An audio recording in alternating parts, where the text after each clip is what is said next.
नमस्कार दोस्तों। भारत की आज़ादी की लड़ाई में पता है बिहार का रोल कितना ज़बरदस्त था। आज हम इसी की गहराई में उतरेंगे, देखेंगे कि कैसे देश भर में चल रहा एक आंदोलन बिहार में आकर एक अलग ही, एक बहुत ही शक्तिशाली रूप ले लेता है। सोचिए जरा, नमक जैसी रोजमर्रा की चीज ने इतने बड़े ब्रिटिश साम्राज्य की जड़ें कैसे हिला दी। भाई यही वो सवाल है जो हमें सीधा 1930 के उस तूफानी दौर में ले जाता है, जब गांधी जी ने सविनय अवज्ञा आंदोलन का ऐलान किया ना, तो पूरा देश तो उठाई, बिहार के लोगों ने भी अंग्रेजी हुकूमत को सीधी टक्कर दी। चलिए पता करते हैं कि ये सब हुआ कैसे। तो आज के इस सफर में हम क्या क्या देखने वाले हैं। सबसे पहले बात करेंगे उस राष्ट्रव्यापी आह्वान की जिसने इस आंदोलन की जमीन तैयार की। फिर देखेंगे कि बिहार में ये लहर कैसे और किस अंदाज में फैली। जानेंगे उन महानायकों के बारे में जिन्होंने इसे लीड किया और कैसे आम लोग इसकी जान बन गए। हम अंग्रेजों के जुल्म और लोगों की हिम्मत की कहानी भी देखेंगे और आखिर में समझेंगे कि इसका असर कितना गहरा पड़ा। तो तैयार हैं? चलिए शुरू करते हैं। तो चलिए सबसे पहले बात करते हैं उस राष्ट्रव्यापी आह्वान की जिसने बिहार में आज़ादी की इस नई आग को हवा दी। देखिए, इस आंदोलन का जो आइडिया था ना, वो बहुत ही सिंपल लेकिन उतना ही पावरफुल था। गांधी जी का मानना था कि अगर हम सब भारतीय अंग्रेजों के गलत कानूनों को मानने से ही इनकार कर दें, तो उनकी सरकार चलेगी कैसे। ये सिर्फ एक प्रोटेस्ट नहीं था, ये थी सीधी सीधी लेकिन बिना हिंसा के नाफरमानी। मतलब हमारी नैतिक ताकत उनकी तोपों से कहीं ज्यादा भारी पड़ने वाली थी। और इस पूरे आंदोलन की चिंगारी कहाँ से भड़की? जी, ऐतिहासिक दांडी मार्च से। ये सिर्फ कोई पैदल यात्रा नहीं थी दोस्तों, ये पूरे देश के लिए एक चलता फिरता संदेश था। सोचिए, जब गांधी जी ने दांडी के किनारे पर बस एक मुट्ठी नमक उठाकर अंग्रेजों का कानून तोड़ा, तो उस एक मुट्ठी नमक ने ब्रिटिश साम्राज्य की नींव में एक जोरदार झटका दिया। संदेश साफ था, अब बस बहुत हुआ। ठीक है, तो अब नेशनल सीन से जूम इन करते हैं और सीधा चलते हैं बिहार। देखते हैं कि ये आंदोलन बिहार की जमीन पर कैसे उतरा।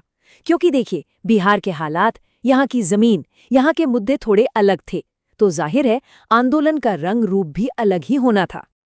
अब देखिए, बिहार तो एक लैंडलॉक्ड राज्य है, मतलब यहाँ समुद्र तो है नहीं, तो फिर नमक कैसे बनाते। इसीलिए यहाँ के लोगों ने विरोध के दूसरे लेकिन उतने ही असरदार तरीके निकाले।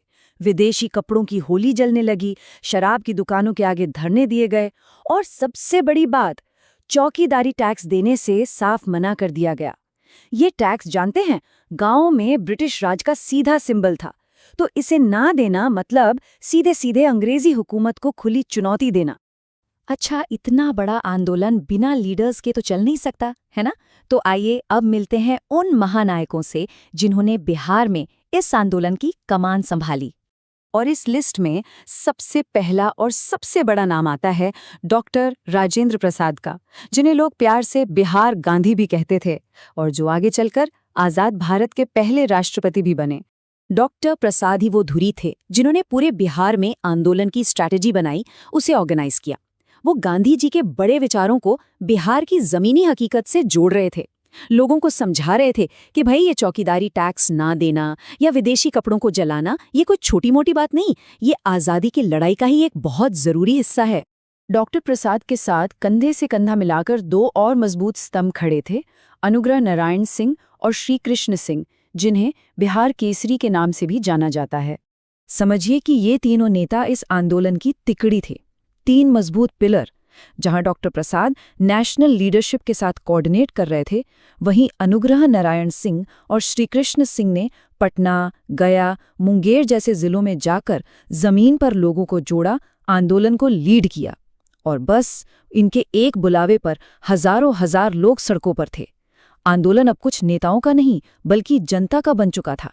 चलिए अब लीडर से आगे बढ़कर बात करते हैं उस असली ताकत की जिसने इस आंदोलन को कामयाब बनाया, और वो थी आम जनता।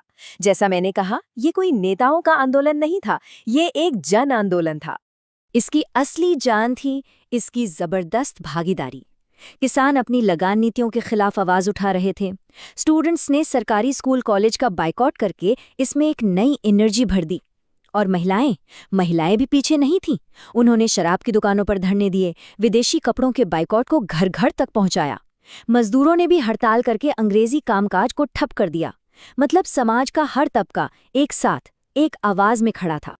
अच्छा, बीपीएससी की तैयारी करने वालों के लिए एक बहुत ही जरूरी सवाल आ रहा है। ध्यान से सुनिएगा। बिहार में सविनय अवज्ञा आंदोलन के दौरान कौन सा लोकल टैक्स विरोध का सबसे बड़ा मुद्दा बन गया था? सोचिए जरा, वो कौन सा मुद्दा था जिसने गांव-गांव में लोगों को एक कर दिया? सही जवाब है चौकीदारी टैक्स। हाँ, ये था तो एक छोटा सा लोकल टैक्स, लेकिन इसे ना देना गांव के लेवल पर ब्रिटिश राज को पूरी तरह से नकारने जैसा था। ये दिखाता है कि कैसे एक नेशनल मूवमेंट जब लोकल मुद्दों से जुड़ता है तो और भी ज्यादा ताकतवर हो जाता है। और हाँ, बीपीएससी एग्जाम में अक्सर ऐसे ही बिहार स्पेसिफिक सवाल आते हैं। अब जैसे जैसे आंदोलन की आग तेज हो रही थी, अंग्रेजी सरकार भी इसे कुचलने के लिए और सख्त होती जा रही थी। लेकिन चलिए देखते हैं कि लोगों का हौसला कितना बुलंद था। ये उस दौर के संघर्ष की पूरी कहानी है। एक तरफ थी अंग्रेजों की क्रूरता, बड़े बड़े नेताओं को जेल में डाला जा रहा था, मीटिंग्स पर बैन लग रहे थे और शांति से मार्च निकाल रहे लोगों पर लाठियां बरसाई जा रही थीं। लेकिन दूसरी तरफ था बिहार के लोगों का वो हौसला जो टूटने का नाम ही नहीं ले रहा था। जितना जुल्म बढ़ता, लोगों का संकल्प उतना ही मजबूत होता जाता। तो सवाल ये उठता है कि आखिर इस आंदोलन का भारत की आज़ादी की बड़ी लड़ाई में क्या महत्व था? चलिए इसके लंबे समय तक पड़ने वाले असर को समझते हैं। चलिए इसे 5 जरूरी पॉइंट्स में समेटते हैं जो हर बीपीएससी एस्पिरेंट के लिए बहुत जरूरी है। पहली बात, इसने आज़ादी की लड़ाई को सिर्फ पढ़े लिखे लोगों तक ही नहीं रखा, बल्कि इसे एक सच्चा जन आंदोलन बना दिया। दूसरी बात, इसने समाज के हर तबके, खासकर किसानों और महिलाओं को पॉलिटिकली जागरूक किया। तीसरी बात, बिहार की जबरदस्त भागीदारी ने पूरे नेशनल मूवमेंट में एक नई जान फूंक दी। चौथी और बहुत जरूरी बात, चौकीदारी टैक्स का विरोध, ये एक ऐसी लोकल स्ट्रैटेजी थी जिसने आंदोलन को गांव-गांव तक मजबूत किया। और पांचवी, इसने पूरी दुनिया को दिखा दिया कि बिना हथियार उठाए भी एक बहुत बड़ी ताकत से लड़ा जा सकता है।